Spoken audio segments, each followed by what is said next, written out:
adalah pertemuan kita yang keempat, begitu ya. Kita masuk di dalam sesi yang keempat, yang kita di dalam Breakthrough Leadership Series ya, gitu ya, mengenai You Are Worth It, gitu ya. Sekilas kok terdengarnya seperti sesuatu tema-tema motivator begitu ya di luar sana ya, tetapi saya pastikan bahwa ini adalah sesuatu yang sama sekali berbeda dan ini adalah sesuatu yang sangat-sangat penting. Kenapa kita hari ini berbicara mengenai You Are Worth It gitu. Nanti kita di belakang kita akan melihat ya, apa yang worth it gitu.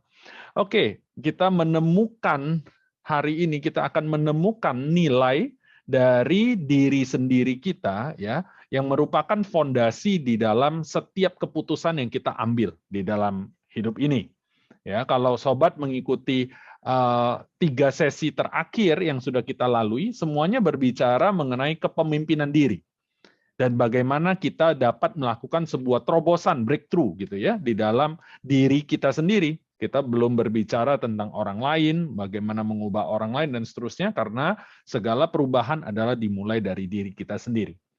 Nah, mindset yang tepat, keterbukaan terhadap hal-hal yang baru, cara kita memandang kepada dunia ini beserta dengan semua tantangan yang ada di dalamnya, ini akan membawa kita kepada attitude yang tepat ya. Attitude yang tepat yang dilakukan secara konsisten ini ya akan membawa kita kepada sebuah habit ya. Habit yang baru ini akan membawa kita, memimpin kita kepada yang namanya kesuksesan atau bahkan dalam tanda kutip kegagalan. Kemudian kita berbicara mengenai limiting beliefs gitu ya. Bagaimana kita menyadari, bagaimana kita mengenali dan juga mengatasi limiting beliefs ini agar perjalanan kita tidak terhambat oleh faktor-faktor internal yang sebenarnya ada di dalam pikiran kita. Dan kita juga tidak lupa ini semua terbentuk dari seluruh pengalaman masa lalu kita. Dan bulan lalu, yang terakhir, kita membahas mengenai bagaimana kita keluar dari zona nyaman. Ya, zona nyaman yang walaupun seperti katanya itu sendiri adalah sesuatu yang ternyata setelah kita belajar, itu adalah sesuatu yang tidak nyaman sebenarnya. Ya, tapi sekali lagi kita dapat memfokuskan diri kita pada tujuan akhir untuk kita bisa keluar gitu ya daripada zona nyaman tersebut dengan kita mempelajari apa itu zona nyaman dan jebakan-jebakan yang ada di dalamnya. Dan kita juga sudah melihat bahwa ada kemungkinan-kemungkinan besar yang tidak terbayangkan sebenarnya menanti kita di luar daripada zona nyaman itu sendiri. Nah, kita sudah banyak bahas itu di pertemuan yang terakhir. Kali ini kita akan mulai berbicara mengenai bagaimana kita menguasai diri kita. Kemudian penguasaan diri ini berpengaruh kepada hubungan dan relasi kita dengan dunia luar, karena setiap yang kita lakukan itu, apapun itu, ya, merupakan sebuah bentuk komunikasi dari diri kita dengan dunia luar. Ya, jadi ini semua adalah hal-hal yang penting sekali. Setiap hari, Sobat TSC, seorang yang dewasa menurut riset ya membuat sekitar 35.000 keputusan. 35.000 keputusan. Wah, banyak sekali gitu. Ya, terdengar sepertinya kok banyak sekali gitu.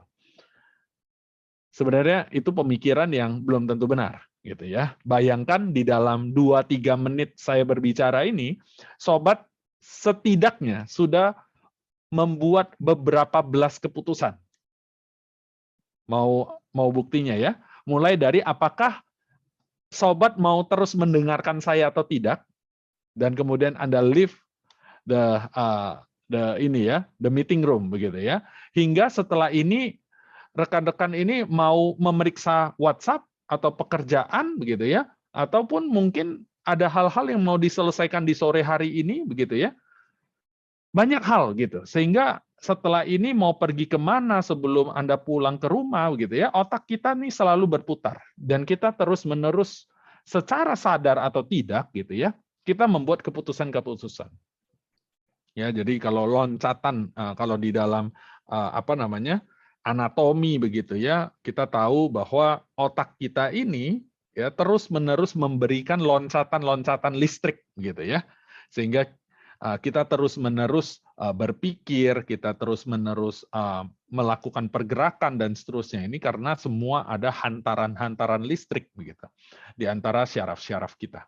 Oke, permasalahannya tidak terletak kepada keputusan apa yang kita ambil. Tetapi setiap keputusan pasti ada konsekuensinya yang walaupun kadang-kadang sangat remeh ya, dan kita rasa udah nggak perlu dipikirin.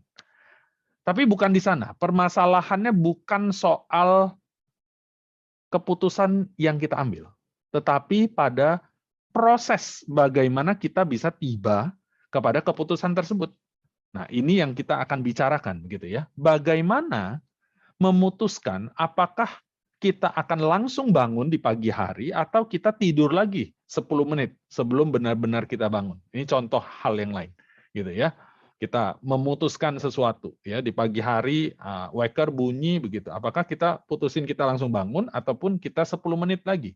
Ataukah kita memutuskan apakah hari ini saya mau mengenakan pakaian resmi begitu ya? Contohnya seperti saya gitu, waktu pilih-pilih jas begitu ya. Ataukah saya mau pakai pakaian santai gitu untuk misalnya kita pergi bekerja atau ketemu dengan orang lain begitu ya. Bagaimana kita memutuskan apakah kita akan menyeduh kopi kita sendiri gitu ya. Ya, dulu tuh ada yang namanya kopi apa itu ya, waktu pandemi gitu ya. Kemudian atau kita mampir ke kafe ya untuk membeli segelas kopi atau kita Gojek aja begitu ya di dalam perjalanan kita menuju kantor. Begitu banyak keputusan dan hanya sedikit waktu yang kadang kita pakai untuk memutuskan setiap keputusan tersebut ya. Jadi seringkali kita memutuskan hal-hal itu dengan pertimbangan yang minimal. Seperti semua hal yang lainnya itu tuh yang terjadi itu berulang-ulang sebenarnya dalam kehidupan kita. Ya bangun pagi pasti berulang ya. Ya, sudah berapa kali pagi gitu yang kita lewati gitu. Nah, ini kemudian lambat laun menjadi sebuah kebiasaan. Dan kebiasaan akan mengambil alih juga yang nantinya yang kita ketika kita harus memutuskan hal-hal yang besar. Mulai daripada hal-hal yang kecil, tetapi itu semua bergulung dan akan membawa kita, mempengaruhi kita, menentukan kita ketika kita memutuskan hal-hal yang besar.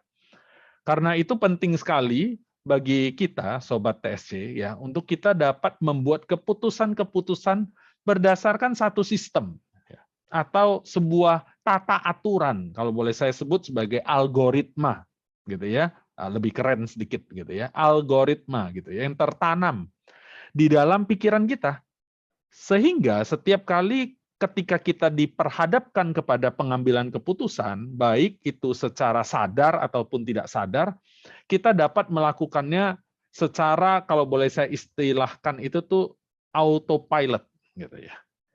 Jadi ini adalah sebuah hal yang kita akan bicarakan mengenai algoritma itu tadi gitu ya. Saya akan memulai dengan sebuah kisah yang melibatkan setiap sobat sekalian gitu ya di dalam ruangan ini ya. Jadi yuk kita sama-sama bisa sedikit rileks dan juga kita interaksi melayangkan pemikiran-pemikiran kita. Jadi sekarang kita mencoba sobat TSC membayangkan sedang duduk di sebuah restoran yang berkelas atau boleh katakan restoran mewah begitu ya. Anda duduk, tentunya di sana juga terlihat restoran ini tentunya harganya udah pasti mahal, gitu ya. Dan bayangkan juga sobat ini sedang memesan makanan bersama dengan seseorang yang penting, ya. Mungkin itu bisa pasangannya sobat, gitu ya, di hari ulang tahunnya dia misalnya. Bisa juga rekan kerja atau kolega yang penting, gitu ya. Customer atau klien atau bisa siapa aja, gitu ya. Pokoknya bayangkan terlebih dahulu kondisi ini. Oke, kemudian lalu sobat memesan menu terbaik atau menu utama begitu ya. Wah, spesialnya apa di restoran ini? Ya, dan kemudian setelah kita memesan dan menunggu cukup lama karena pesanan yang spesial tersebut ya, Akhirnya makanan tersebut nih muncul di depan sobat nih. Ditaruh, tak. Setelah kita menunggu begitu ya, menunggu semua sudah dihidangkan dengan baik, setelah saling mengucapkan selamat makan gitu dengan orang yang kita ajak makan bersama itu, sobat mulai mengambil alat makan dan kita mulai segera menikmati nih hidangan di depan sobat yang sekali lagi diingat harganya cukup mahal gitu ya. Dan sekarang terjadi sesuatu. Ketika sobat mulai makan, ternyata hidangan tersebut yang datang tidak sesuai dengan pesanan sobat. Ya, mungkin dalam hal ini sobat memesan steak. Ya, ini gambarannya jelas ya, yaitu steak ya. Dengan memberikan instruksi ya, dengan jelas sudah dipesankan gitu agar dibuatnya itu medium rare gitu. Ya, karena itu kesukaannya sobat ya. Tetapi ternyata steak tersebut datang dalam kondisi hampir well done. Gitu ya, udah hampir matang semua begitu. Dan ini di detik tersebut dengan campuran rasa kecewa dan mungkin sobat sedikit marah gitu ya. Apa yang sobat akan lakukan? Jadi, yuk kita sama-sama tuliskan di kolom chat ya. Apa yang akan sobat lakukan di dalam kondisi tersebut? Kita interaksikan sedikit ya. Setelah kita membayangkan, sekarang kita mulai iniin.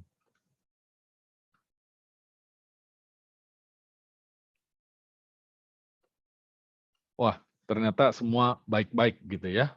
Wah, ini udah langsung panggil manajer begitu ya.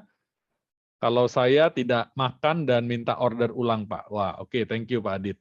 Ya, Bu Marlin memanggil pramusaji dan komplain. Oke. Masih lebih mending ya dipanggil dengan Pak Agus ya, dibanding Pak Agus ya mungkin ya. Panggil manajernya langsung. Pak Jonathan minta ganti begitu. Ya, walaupun minta ganti ini bisa halus, bisa lebih ini ya, lebih apa namanya sedikit emosional begitu ya. Oke, ya jadi saya pikir apapun yang sobat sudah lakukan begitu ya, termasuk saya, apapun yang saya lakukan itu adalah sebenarnya cerminan, sobat sekalian ya, cerminan dari campuran banyak hal di dalam diri kita. Ya, setidaknya kita melihat ada beberapa unsur ya di sini yang akan mempengaruhi kita di dalam pengambilan keputusan ini. Pertama adalah kepribadian kita. Kita udah melihat ya, tadi masing-masing berbeda ya. Ada yang langsung panggil manajernya, gitu ya. Ada yang minta tolong diganti karena tadi saya bukan pesennya yang ini, gitu ya. Ataupun hal yang lain begitu. Nah ini sesuai dengan kepribadian kita masing-masing. Kemudian yang kedua, seberapa pengen kita terhadap makanan yang kita pesan tersebut. Gitu ya. Tadi ada yang memutuskan untuk tidak makan, ibaratnya seperti itu ya. Kemudian yang ketiga adalah image apa yang ingin kita munculkan di depan rekan yang makan bersama-sama dengan kita itu. Apakah kita menunjukkan marahnya kita begitu ya kepada pramusajinya ataupun kepada manajernya begitu ya. Tentu ini akan memunculkan sebuah image gitu di depan rekan yang kita makan bersama dengan dia. Atau yang berikutnya misalnya, apa efek yang ingin kita munculkan pada restoran tempat kita makan tersebut? Apakah efek jera atau efek lainnya begitu ya? Nah ini juga menjadi sebuah pertimbangan yang lain begitu. Yang kelima, misalnya, seberapa jauh kita memandang pentingnya hubungan kita dengan tempat makan tersebut? Ya, apakah kita udah sering datang atau kita pertama kali datang? Apakah kita akan datang lagi atau tidak? Gitu. Nah, ini semua akan menentukan. Ya, yang berikutnya apa? Pandangan kita tentang uang, ya, dan juga harga makanan yang kita pesan. Yang berikutnya apa? Dan lain-lain. Ya, tentu masih banyak hal yang bisa mempengaruhi pengambilan keputusan kita di momen tersebut. Ya, di dalam kondisi tersebut, di mana kita harus membuat keputusan di saat itu juga, kita tidak mungkin menuliskan satu persatu unsur-unsur tersebut tadi yang ada di atas, gitu ya. Dan kita baru mempertimbangkan satu persatu sebelum kita mengambil keputusan. Nggak mungkin gitu ya, kita coret-coret dulu gitu, nggak mungkin. Maka penting bagi kita untuk kita punya satu set sistem atau yang tadi saya katakan algoritma begitu ya, untuk menjadi patokan kita di dalam pengambilan keputusan-keputusan yang sebesar apapun itu keputusannya ataupun bahkan sekecil apapun. Ya, hal tersebut, nilai-nilai yang terkandung di dalam algoritma tersebut yang kita sebut sebagai core values. Ya, core values ya kembali adalah sifat-sifat ya yang ada di dalam diri kita yang mewakili prioritas, kepercayaan atau keyakinan dan juga motivasi daripada hidup kita. Secara singkat ya, bisa dikatakan bahwa core values ini adalah inti daripada semua hal yang kita lakukan dan pesan yang kita tunjukkan kepada dunia luar. Jadi kita mau tunjukin nih siapa diri saya, gitu ya. Nah, inilah core values ya. Core values ini akan mempengaruhi bagaimana kita menarik dan menjauhkan orang lain di dalam hidup kita. Pasti ada orang yang cocok, ada orang yang tidak cocok. Mempengaruhi bagaimana cara kita bekerja dan mencari nafkah. Gitu ya. Bagaimana kita berhubungan dengan keluarga kita dan secara singkat bagaimana kita menentukan sikap kita terhadap semua hal yang penting di dalam kehidupan kita. Inilah core values. Ya, berbicara soal core values mungkin di antara sobat TSC merupakan petinggi ya di perusahaan ya atau bahkan seorang entrepreneur gitu. Kalau ada sedini mungkin ya, sobat perlu menentukan juga core values dari perusahaan atau timnya sobat. Jadi ini sebuah hal yang sangat penting ya. Jangan sampai sudah terlebih dahulu ada keputusan-keputusan yang keliru ataupun image-image yang terbentuk di publik ya, baru kemudian sobat membuat core values tersebut. Ya, ini adalah sebuah nasihat ya buat kita semua termasuk buat diri saya sendiri. Ya. Core values ya dikatakan sebagai sebuah keyakinan yang mendasar ya, keyakinan mendasar, bagian integral daripada bagian yang tidak terpisahkan begitu ya dari jiwa kita. Jadi memiliki core values ini akan mempengaruhi apa aja gitu. Yang pertama, bagaimana cara kita berpikir, melakukan sesuatu, bertindak, bereaksi. Ya, ini semua berarti apa yang what we do gitu ya. Jadi berpegangan kepada core values tersebut ya, yang tadi kita udah omongin ya, memungkinkan kita untuk menentukan apa yang terbaik bagi hidup kita tanpa kita perlu memperbesar setiap insiden yang terjadi di dalam kehidupan kita. Ya, jadi kita tidak perlu melebih-lebihkan begitu ya. Jadi ini cukup. Dan yang kedua, bagaimana kita menentukan apakah sesuatu itu benar ataukah sesuatu itu salah. Sesuatu itu perlu, apakah sesuatu itu tidak perlu di dalam kehidupan kita. Nah, ini juga bagian yang kedua yang dipengaruhi oleh core values. Dan yang ketiga adalah apa yang menjadi kepuasan atau yang membawa kebahagiaan, happiness di dalam kehidupan kita. Ya, jadi core values ini akan mempengaruhi ketiga area ini. Apa yang kita pikir, ya, apa yang kita lakukan, kira-kira seperti itu. Kemudian secara etika begitu ya, mempengaruhi apakah kita melihat itu sesuatu yang benar atau itu sesuatu yang salah. Dan yang terakhir adalah bagaimana kepuasan ataupun happiness kita. Sebagai contoh tadi ya, di restoran tadi ya, kita memiliki contoh misalnya jika kita memiliki core values-nya adalah keadilan gitu ya dalam hidup kita, maka sesuatu yang sangat mungkin terjadi kalau kita mempermasalahkan pesanan yang tidak sesuai. Gitu ya. Ini nggak sesuai nih Pak. Gitu ya. Sebaliknya jika core values yang kita pegang utamanya adalah tenggang rasa, gitu ya, mungkin kita akan puas dengan contoh misalnya tadi ya, kita tidak makan, kemudian pada saat pulang kita diberikan sebuah note kecil, kita akan menulis ya di atas kartu review tersebut, ya, review kepuasan pelanggan saat kita membayar.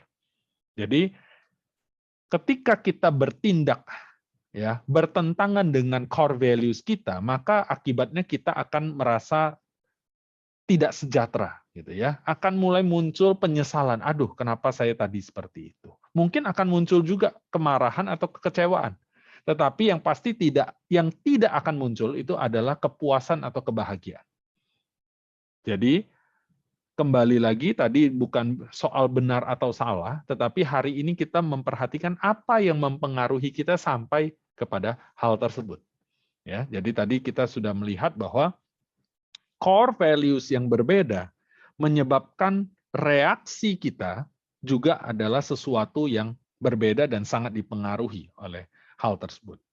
Oke, jadi saya ingin menekankan kembali pentingnya hal ini dengan 2 buah contoh lainnya. Jadi, tahukah sobat sekalian bahwa di udara itu tidak ada jalurnya, betul ya? Kalau di jalan raya itu ada jalurnya, ya, angkot ada jalurnya, begitu, ada trayeknya, begitu ya. Tetapi kalau kita berbicara kita berada di udara, gitu ya, wah kita bingung gitu ya.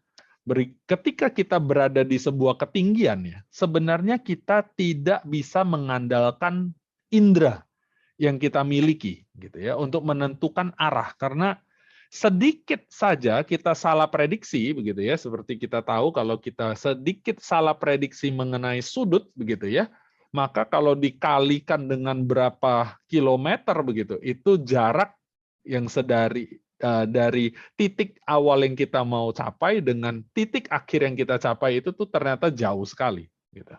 Ya, maka kesalahan pendaratan itu tuh bisa sangat-sangat jauh sekali, ya, bisa bisa selisih berapa kilometer seperti itu, hanya karena kita salah mungkin sekian derajat. Ya, pesawat terbang yang dapat pergi kemana-mana ini, ya, karena memiliki alat navigasi yang canggih, yang sangat canggih. Sekarang sudah sangat canggih, ya, melibatkan tracking, ya, dan ekstrapolasi dari jalur, dari darat, satelit dan segala macam gitu ya. Jadi itu udah luar biasa complicated, canggih, artinya memiliki banyak sekali perhitungan-perhitungan di dalamnya. Lalu kita tanya begitu ya, lalu bagaimana dengan burung? Ya, burung di udara tidak memiliki alat navigasi yang canggih seperti yang dimiliki oleh pesawat terbang modern. Ya, tetapi semua burung, ya, seberapa jauh pun mereka pergi terbang mencari makan, selalu dapat menemukan kembali sarangnya. Pak, saya juga bisa kok, Pak, seperti itu. Ya, oke. Well, kita teruskan ya. Bahkan merpati, ya, dapat kembali ke rumahnya walaupun dibawa pergi sampai ratusan kilometer. Ya, jadi ini menarik sekali ketika kita memperhatikan bagaimana kehidupan di sekeliling kita beroperasi gitu ya. Belum lagi burung-burung tertentu ya yang bermigrasi ribuan kilometer ya, seperti kita tahu di Afrika dan segala macam ya. Setiap tahunnya mereka migrasi ribuan kilometer dan selalu dapat menemukan kembali lokasi tinggal sebelumnya. Ini ajaib ya. Tentunya kita mengakui keajaiban penciptaan oleh Yang Maha Kuasa ya. Tetapi kalau kita menilik lebih dalam gitu ya, apa sebenarnya faktor yang memungkinkan hal itu terjadi? Jadi jika ada yang tahu ya, silakan menuliskan di kolom chat. Ada yang tahu? Sudah pernah belajar mengenai dunia navigasi hewani begitu ya? Habit, kebiasaan, oke. Thank you Pak Adit. Feeling, oke. Jadi feeling gitu ya. Naluri, oke. Thank you Bu Marlin. Ada lagi? Atau ada yang mau menebak begitu? Oh ada ini Pak, ada mereka punya GPS begitu. Enggak ya? Oke, saya lanjutkan dengan contoh yang kedua ya. Bangsa-bangsa ya di dalam dunia ini ya sudah menjelajah lautan sejak ribuan tahun yang lalu sebelum Masehi, gitu ya. Perahu-perahu yang besar, kapal-kapal yang besar ya, selalu merupakan bagian dari peradaban-peradaban besar di dalam dunia ini. Ya, bahkan untuk peradaban atau bangsa yang lebih kecil pun ya, perikanan atau mencari ikan di laut itu sudah menjadi sesuatu yang dilakukan manusia selama ribuan tahun. Lagi-lagi pertanyaannya ya, tanpa alat navigasi yang baik, bagaimana seorang pelaut yang pergi menjelajah lautan maupun mencari ikan ya dapat menemukan kembali rumah atau pelabuhan asalnya? Kalau kita pernah naik kapal laut ya, yang terlihat sebenarnya hanya lautan membentang sejauh mata memandang gitu ya. Dan tidak ada satupun jalan, tanda jalan ataupun patokan ya. Tidak ada tulisan Bandara Soekarno-Hatta gitu ya atau Pelabuhan Tanjung Priok gitu, nggak kelihatan gitu. Lalu bagaimana caranya? Mereka yang melaut ya tahu untuk mengenali benda-benda langit dan mereka menjadikan benda-benda langit ini ya menjadi patokan untuk menentukan arah. Dari yang sederhana ya seperti arah matahari terbit dan terbenam itu semua orang tahu ya. Jadi semua orang udah tahu bahwa terbitnya pasti di sisi timur, kemudian tenggelamnya di sisi barat gitu ya. Kemudian hingga ada yang satu patokan utama sudah dipergunakan sampai hari ini oleh para pelaut, yaitu adalah bintang utara. The North Star, atau yang sering juga disebut Polaris. Ya. Jadi merupakan rasi bintang yang selalu ada di lokasi yang sama dan menunjukkan arah bagi pelaut. Ya. Seolah-olah memberikan satu peta perjalanan di langit bagi mereka yang hidup, ya, agar mereka tidak kehilangan arah ketika berada di lautan. Ya, hari ini istilah North Star atau North Star Matrix gitu ya. Ini sering dipakai di perusahaan-perusahaan ya untuk mengingatkan kembali kepada seluruh karyawannya apa yang penting, apa yang harus dikejar, apa yang menjadi sasaran dan tujuan dari didirikannya perusahaan tersebut. Ya, demikian juga Sobat TSC, di dalam kehidupan kita, kita perlu memiliki North Star atau North Star Matrix ini agar kita tidak kehilangan arah. Melakukan apa yang berdampak dan bukan hanya sekedar melakukan apa yang enak untuk dilakukan. Apalagi hanya melakukan penyelesaian terhadap masalah-masalah yang muncul. Atau saya pernah ketemu dengan seorang rekan yang dikatakan management by complaint gitu ya. Jadi baru di manage kalau ada komplainan. Kira-kira begitu. Ya, kita kembali kepada cerita burung tadi. Yang di awal ya. Burung juga memiliki kemampuan untuk dalam tanda kutip membaca tanda-tanda yang tidak kelihatan di dalam alam ini. Yang pertama, burung memiliki imprint atau cetak biru khusus ya terhadap matahari dan bintang-bintang yang memungkinkan burung-burung untuk selalu menemukan arah utara dimanapun burung tersebut berada. Ajaib ya. Jadi mereka sudah dilahirkan ya, dengan sebuah cetak biru khusus gitu terhadap peletakan-peletakan benda-benda langit begitu ya, sehingga mereka bisa tahu arah utara itu adalah di sana.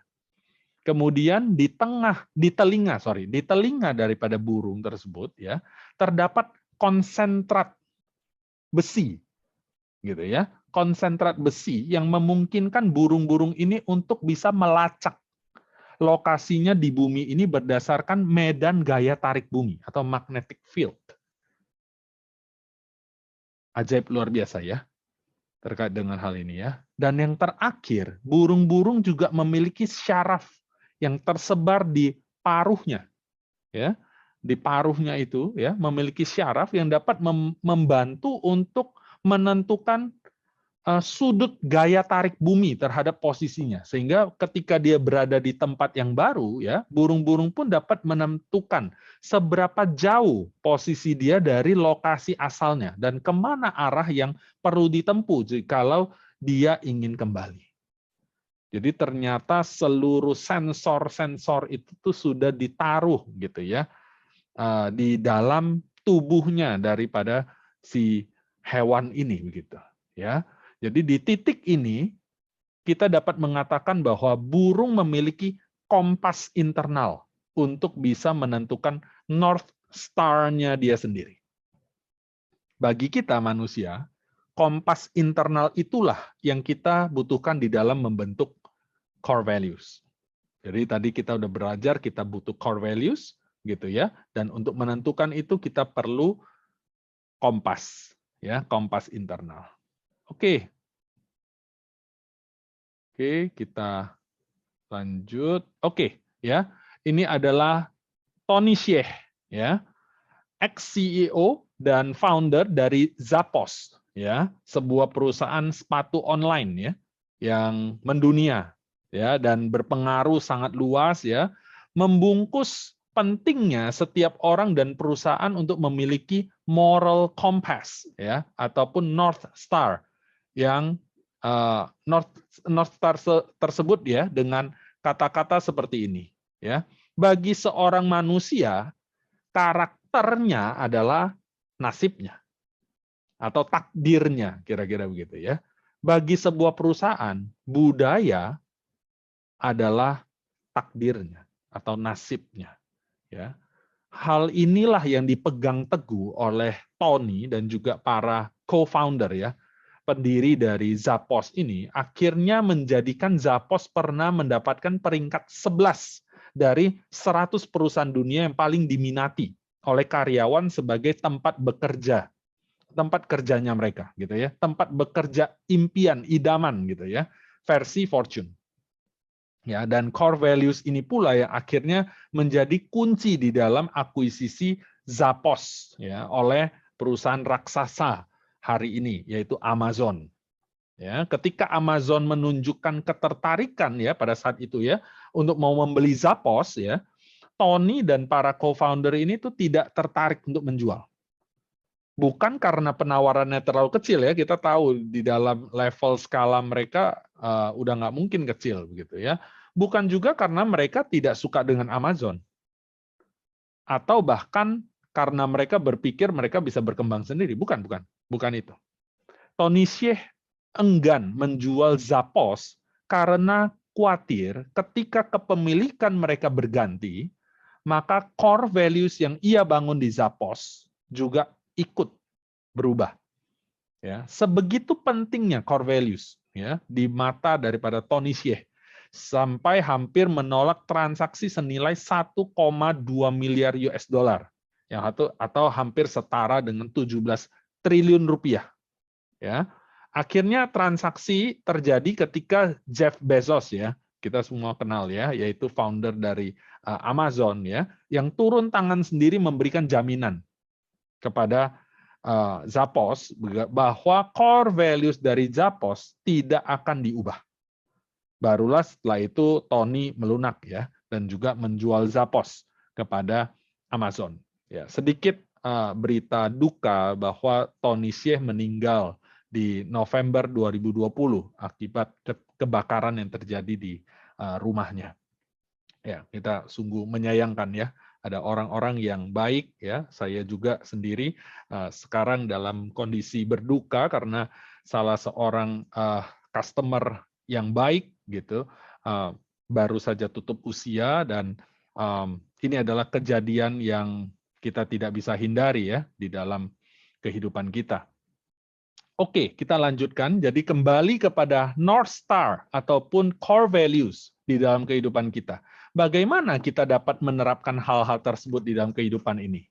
Ya, pertama-tama kita sadari terlebih dahulu apa yang bisa menjadi core values di dalam kehidupan kita. Ya, tidak ada aturan khusus atau sifat-sifat tertentu.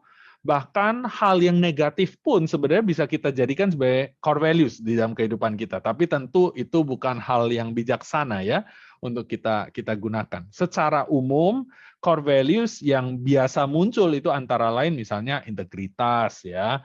Semua orang pasti kalau udah bekerja di perusahaan-perusahaan selalu muncul kalimat ini gitu ya, integritas, kejujuran, keadilan, ya, pendidikan, kreativitas, profesionalisme, ya, dan seterusnya, respect, pertumbuhan gitu dan seterusnya, ya. Banyak sekali yang kita bisa jadikan ya sebagai core values di dalam kehidupan ini.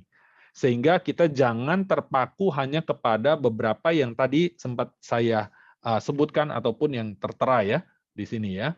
Dan pada umumnya ya setiap orang akan memiliki core value sets yang berbeda-beda. Ya, jadi jika kita dibesarkan di dalam didikan yang sama, mungkin akan memiliki banyak elemen yang sama. Tetapi sedikit perbedaan pengalaman, perbedaan kepribadian, perbedaan informasi dan referensi akan menghasilkan set core values yang berbeda-beda. Maafkan. Ya, kemudian apa yang dapat kita lakukan adalah kita sadar terlebih dahulu area-area mana saja di dalam kehidupan kita yang kita bisa menemukan core values-nya. Ya, jadi di sini kita melihat ya area yang bisa ini ya kita bisa set begitu ya. Ya, jadi di dalam kehidupan semua bidang kehidupan kita tentu kita bisa memilih gitu ya dan belum tentu porsinya sama pentingnya semua area ini antara satu orang dengan orang lain ya. Misalnya untuk orang yang memiliki istri dan anak tentu core values di dalam aspek family begitu ya. Itu keluarga gitu menjadi sangat penting dibandingkan dengan seorang pemuka agama yang memilih untuk jalan hidup yang tidak berkeluarga gitu ya dan mengabdikan diri pada kehidupan spiritual ya. Jadi kalau kita mau simpulkan ya setidaknya ada 7 area ya di dalam kehidupan kita di mana kita harus menentukan core values yang kita miliki. Yang pertama adalah saya balik sedikit supaya kita konsentrasi ya. Yang pertama adalah kesehatan gitu ya di dalam tubuh fisik kita. Ya, apa pandangan kita mengenai tubuh dan fisik kita akan menentukan bagaimana kita bisa memelihara diri, penampilan kita, kesehatan kita, dan juga banyak faktor lain di dalam kehidupan kita ini. Ya, mulai dari contoh simple makanan yang kita makan, baju yang kita pakai, bagaimana kita merawat diri kita, ya, sampai berapa lama sekali kita mencukur kumis ya bagi pria, begitu ya. Atau pergi ke salon ya bagi wanita misalnya untuk bisa merapikan poni kita. Gitu ya. Kelak hal ini akan berpengaruh pula pada seberapa jauh kita mau mengorbankan waktu gitu ya. Maka ada orang bilang kita menggunakan waktu paling banyak di mana itulah yang menjadi tanda gitu ya daripada values-values kita gitu. Mengorbankan waktu kita untuk pekerjaan dan lain-lain gitu ya. Nah, ini menentukan core values kita. Kemudian yang kedua adalah kesehatan ya dan kondisi mental tentunya. Bagaimana kita memandang kondisi kejiwaan kita dan kestabilan emosi yang kita miliki ya. Hal apa saja yang kita pegang untuk memastikan mental kita selalu di dalam kondisi yang sehat. Mungkinkah kita prinsipnya adalah menjauhi konflik gitu ya supaya mental saya sehat, atau justru malah ada yang mencari gitu ya, saya harus cari konflik nih baru saya rasanya nyaman gitu ya.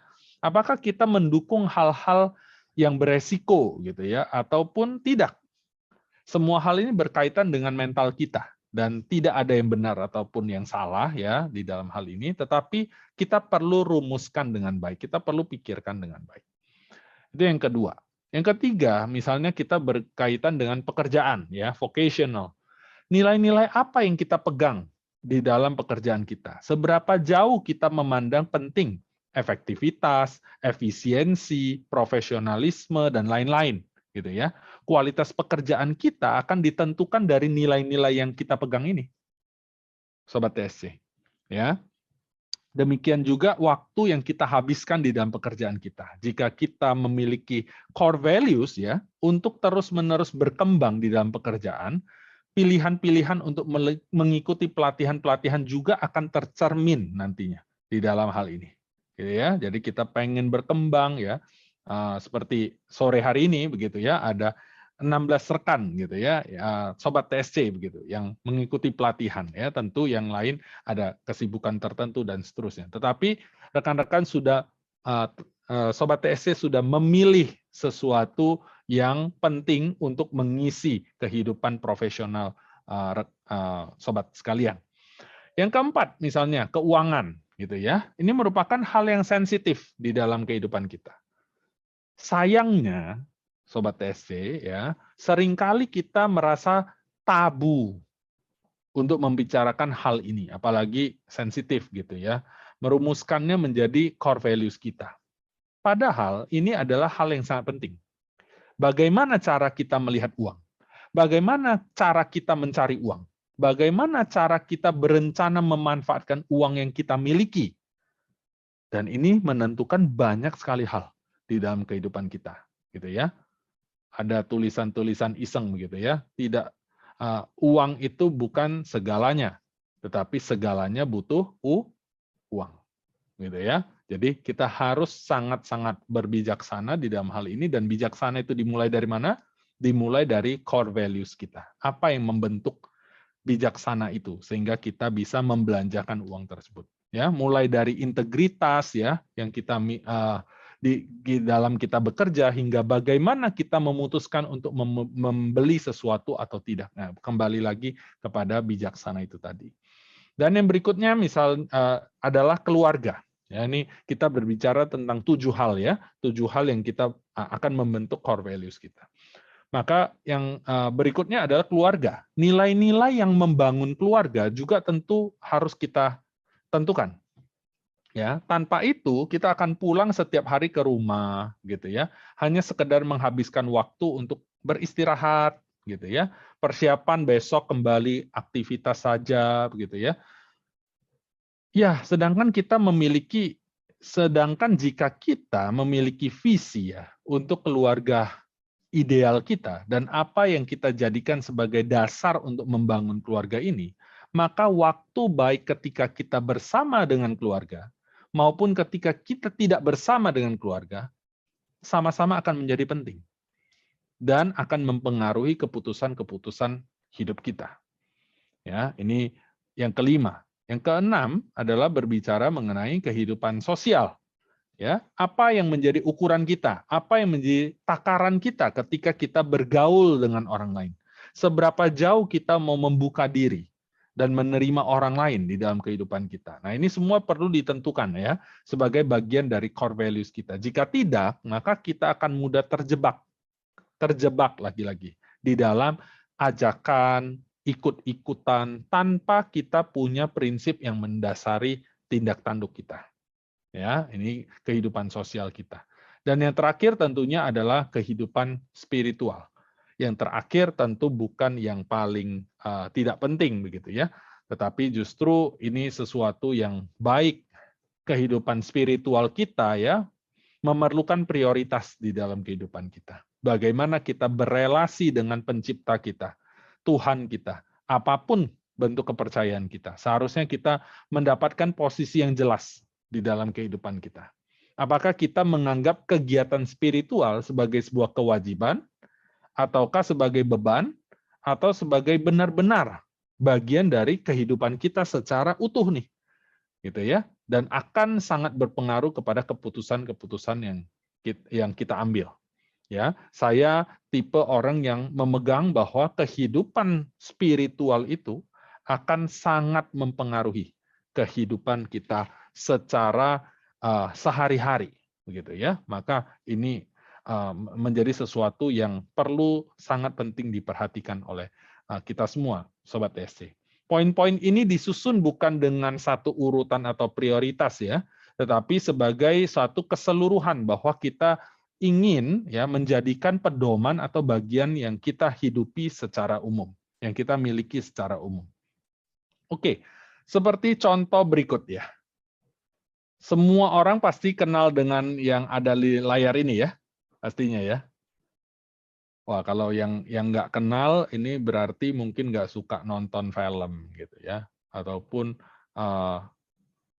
perlu ini ya, perlu teman yang lebih banyak mungkin ya di dalam kehidupan ini begitu ya, supaya bisa tahu tentang hal ini. Oke, ya sebagai contoh nih, bukan tentunya kita bukan kenal langsung gitu ya terkait dengan yang tokoh-tokoh yang ada di sini, tetapi kita tahu peran mereka di dalam film-film ya yang diputar selama ini, dan sudah ada 9 judul film plus film spin-off gitu ya, spin-off-nya.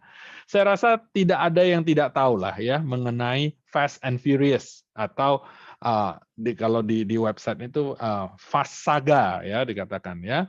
Minimal pernah mendengar gitu ya, atau pernah melihat trailer filmnya gitu ya, dengan 9 film dan juga 1 spin-off ya. Saat ini Fast and Furious ini adalah franchise film Hollywood yang terbesar dan terpanjang dengan pemeran utama yang sama.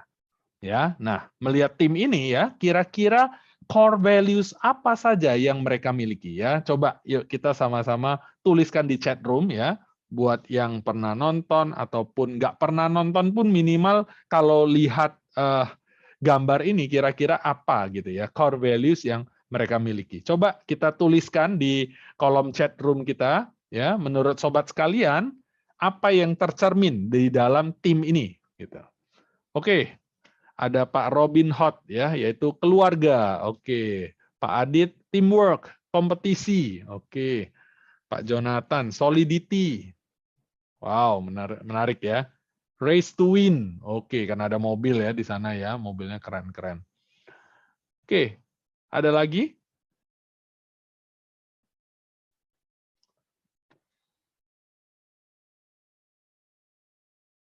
Ada yang mau mencoba lagi?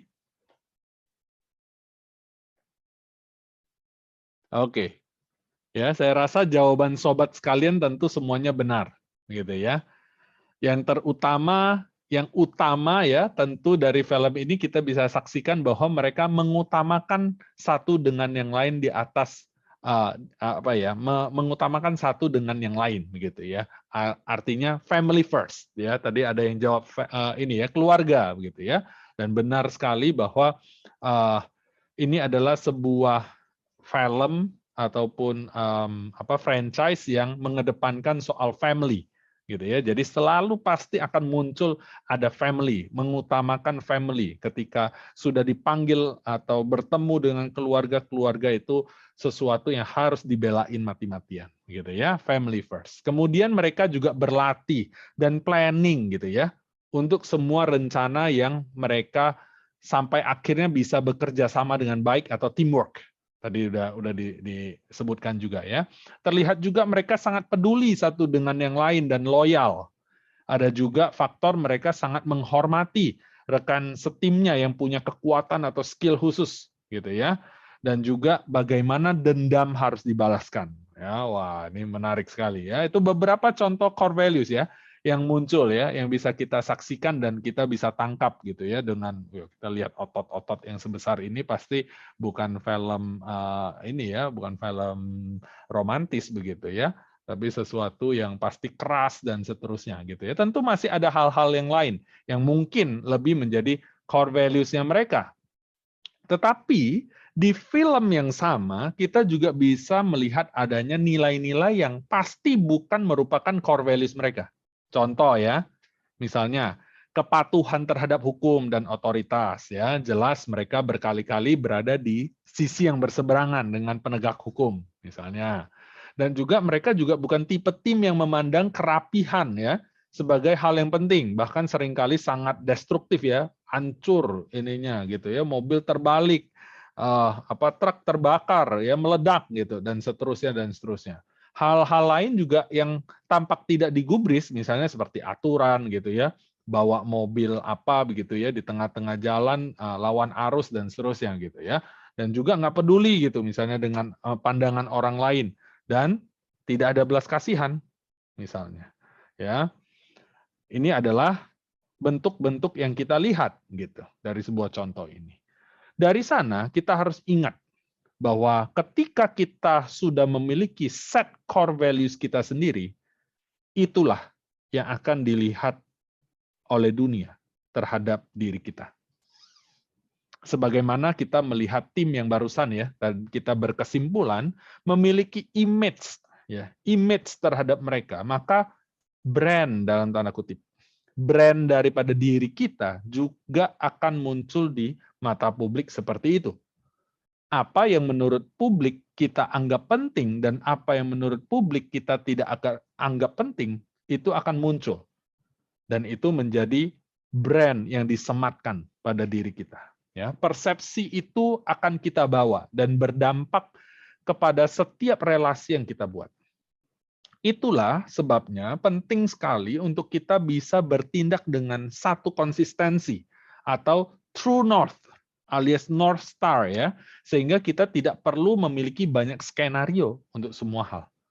Ya, jadi kita harus mengenali true north-nya kita atau North Star-nya kita.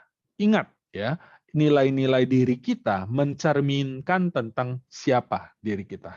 Apa yang kita bela-belain dan apa yang kita percayai di mata daripada dunia ini. Ya, seperti istilah salah seorang pakar brand, dia katakan brand itu bukan soal logo, bukan soal apa yang kita pakai, bukan soal ini, tetapi adalah soal impresi apa yang ada di dalam pikiran orang lain mengenai sesuatu yang dilihat tersebut.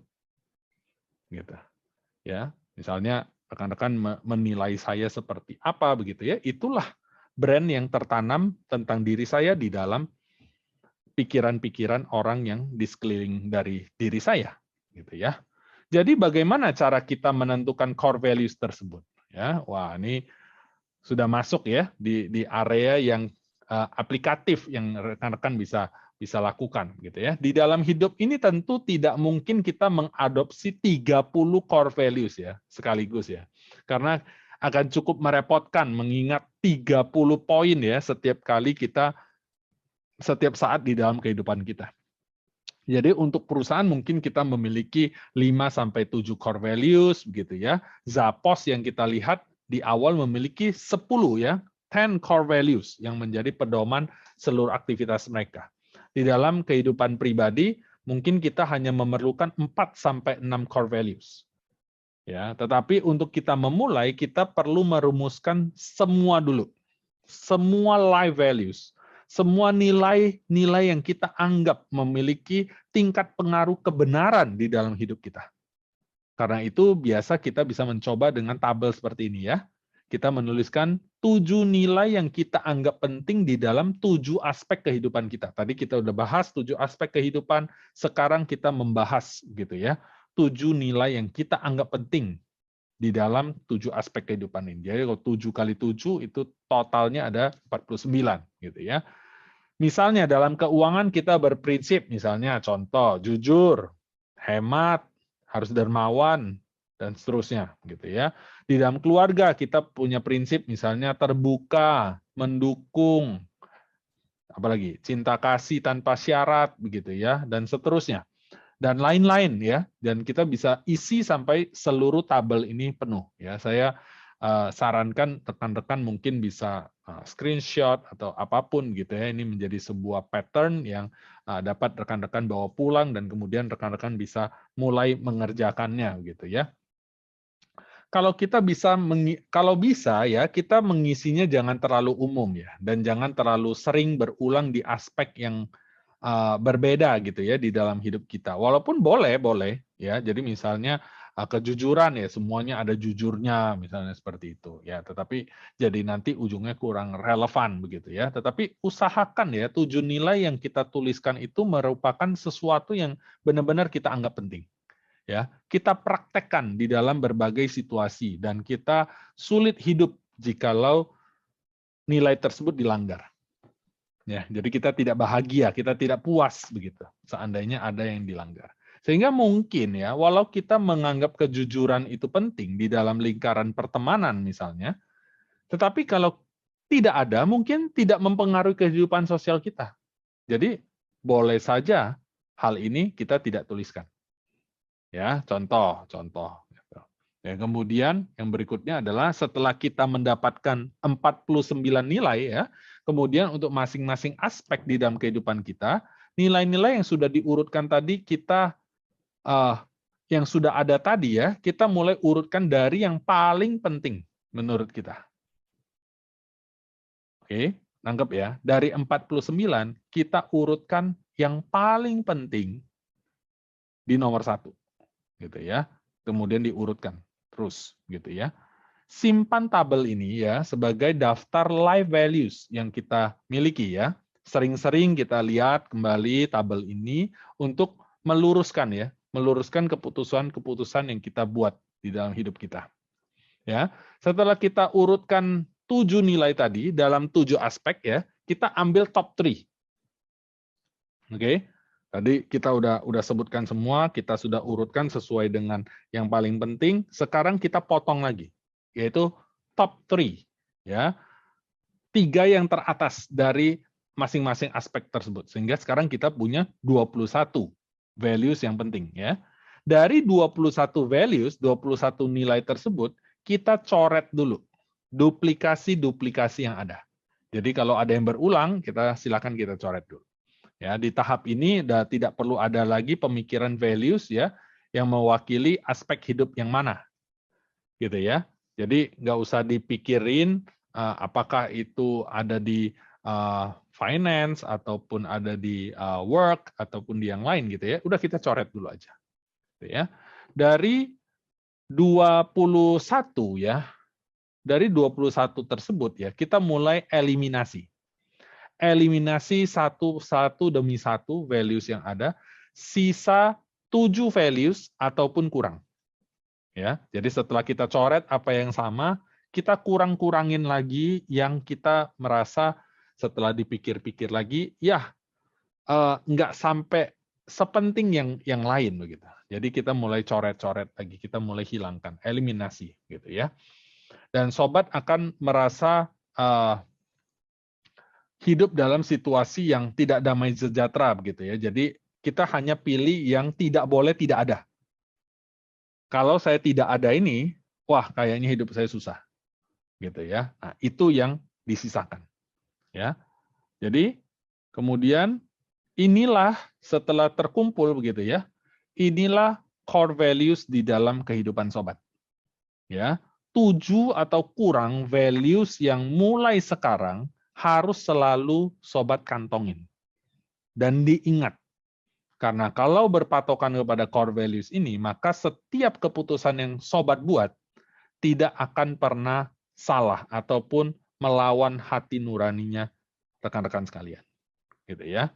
Setiap kali sobat menemukan diri harus bereaksi terhadap sesuatu, ingat, bandingkan dengan 7 core values ini. Ya, setiap kali sobat tiba di keputusan sulit, bandingkan dengan setiap keputusan dengan 7 core values ini. Ya, lakukan ini berulang-ulang, maka ini akan tertanam di dalam diri rekan-rekan. Ya, jadi saya ingin menutup sesi sore hari ini dengan satu cerita yang saya yakin banyak di antara sobat sudah mengetahui ya. The potato, the egg, and the coffee bean. Ya, 3 buah bahan yang sama-sama dimasukkan ke dalam sebuah panci berisi air panas di atas kompor. Begitu ya. Wah, yang pertama adalah sebutir telur, yang kedua adalah sebuah kentang, dan yang ketiga adalah biji kopi. Gitu ya. Pasti semua udah kebayang, gitu ya. Setelah beberapa lama ketiga bahan tersebut dikeluarkan kembali dari dalam panci, telur yang awalnya kulitnya tipis, rapuh, dan isinya cairan gitu ya, berubah menjadi keras. Kentang sebaliknya yang awalnya keras dan kaku gitu ya, setelah direbus sekarang menjadi lunak dan juga lembek. Sedangkan kopi ya, yang setelah direbus bentuk asalnya sudah tidak ada lagi atau membaur ya dengan air yang dipergunakan untuk merebusnya. Biasanya kita udah sering dengar ya ilustrasi ini ya. Ilustrasi ini digunakan untuk menggambarkan bagaimana orang bisa memiliki reaksi-reaksi yang berbeda gitu ya terhadap ujian, cobaan di dalam kehidupan mereka karena dipanaskan gitu. Tentu itu betul ya. Tetapi hari ini saya mau menunjukkan juga bahwa telur, kentang, dan kopi memiliki core values yang berbeda-beda. secara isi di dalam ketiga bahan tersebut berbeda. Sehingga menghadapi satu hal yang sama, entah itu kesulitan, entah itu kesempatan, entah itu ancaman ataupun peluang, ya, mereka akan bereaksi berbeda dan menghasilkan hal yang berbeda pula. Tidak ada yang salah, telur matang maupun kentang rebus tetap enak kalau disantap, gitu ya. Demikian pula dengan kopi, gitu ya. Tetapi hal yang penting sekali bagi setiap dari diri kita untuk bisa memiliki core values. Sehingga tidak ada yang menjadi kejutan-kejutan gitu ya di dalam reaksi kita menavigasi kehidupan ini. Sampai dimanapun kita, di budaya manapun kita berada, di lokasi dan bahasa apapun kita menjejakkan kaki, kita tetap menjadi orang yang sama. True North atau North Star kita tetap sama.